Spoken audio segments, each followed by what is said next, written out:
ایک عمل تو ان کا یہی ہے کہ 10 محرم کو وہ ماتم کرتے ہیں، ماتم کرتے ہیں۔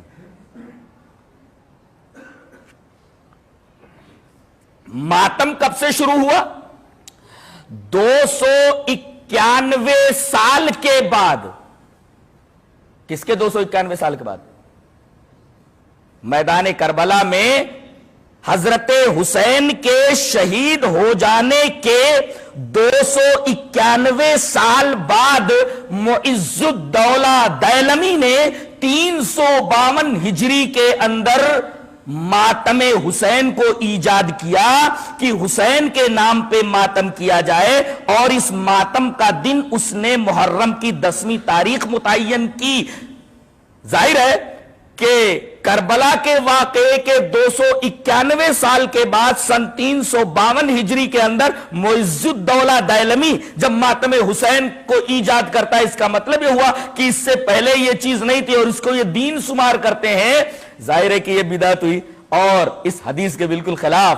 وان عائشہ رضی اللہ تعالی عنہ قالت قال رسول اللہ صلی اللہ علیہ وسلم من احدث فی امرنا هذا ما ليس منه فهو رد، رواہ مسلم فی کتاب الاقضیہ۔ جہاں فیصلوں کا بیان ہے امام مسلم، وہاں اس حدیث پاک کو لائے راویہ حضرت عائشہ رضی اللہ تعالی عنہ ہے۔ حضرت عائشہ رضی اللہ تعالی عنہ فرماتی ہے کہ رسول اللہ صلی اللہ علیہ وسلم نے ارشاد فرمایا کہ جو شخص ہمارے اس معاملے میں یعنی دین کے معاملے میں کوئی نئی چیز ایجاد کرے تو وہ چیز مردود ہے اور ایسا آدمی بھی مردود ہے۔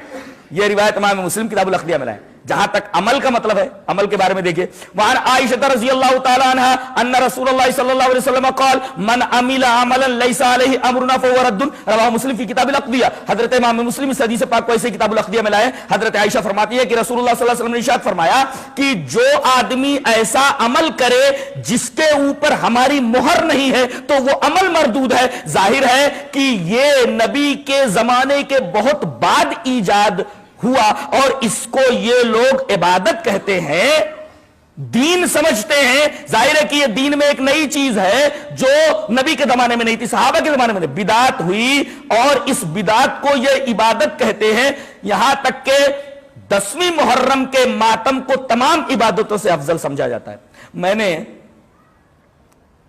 ایک صاحب کو یہ کہتے سنا کہ 2 بھائی تھے، ایک سنی تھا دوسرا بھی سنی تھا مگر شیعیت کی طرف مائل تھا، تو محرم کے دن علم لے کر کے دونوں جا رہے تھے۔ دونوں نے علم کو سنبھال رکھا تھا، پکڑ رکھا تھا، اس لیے کہ علم ذرا بھاری تھا تو دونوں بھائیوں کو سنبھال کر کے لے جانا پڑ رہا تھا۔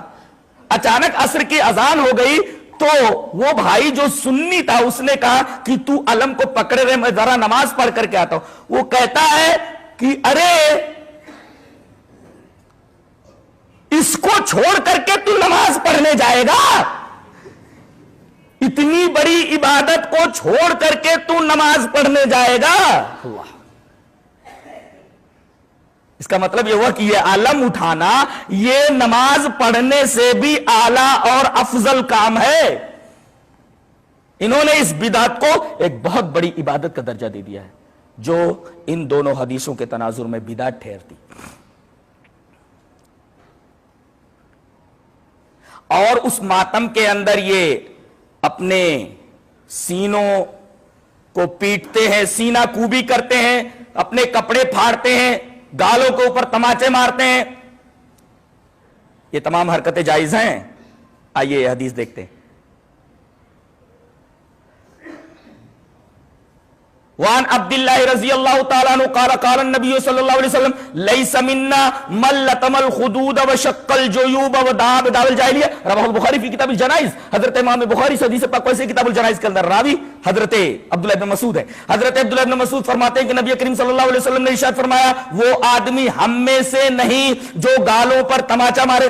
کچھ عورتیں بھی توبہ کرتے وقت کہتی توبہ توبہ توبہ توبہ، یہ گالوں پر تماچا نہیں مارنا چاہیے۔ تو وہ ہم میں سے نہیں جو گالوں پر تماچا مارے، وہ شکل جیوب جو اپنے گریبان کو چاک کرے، اپنے گریبان کو پھاڑے، وہ دعا بدعوى الجاہلیہ اور جاہلیت کی پکار پکارے۔ یہاں دیکھیں سینہ کوبی، کپڑوں کو پھاڑنا، گالوں پر تماچے مارنا، جاہلیت کی پکار پکارنا، جیسا کہ یہ سب کچھ ماتم کے نام پہ ہو رہا ہے، اس حدیث کی روشنی میں ناجائز ٹھہرتا ہے۔ نبی کریم صلی اللہ علیہ وسلم فرمایا ایسے لوگ ہم میں سے ہیں ہی نہیں، ان کا دوسرا پلیٹ فارم ہو سکتا ہے، اسلام کا پلیٹ فارم نہیں ہو سکتا جو اسلام میں لے کر کے آیا ہوں۔ اسے امام امام بخاری کتاب الجنائز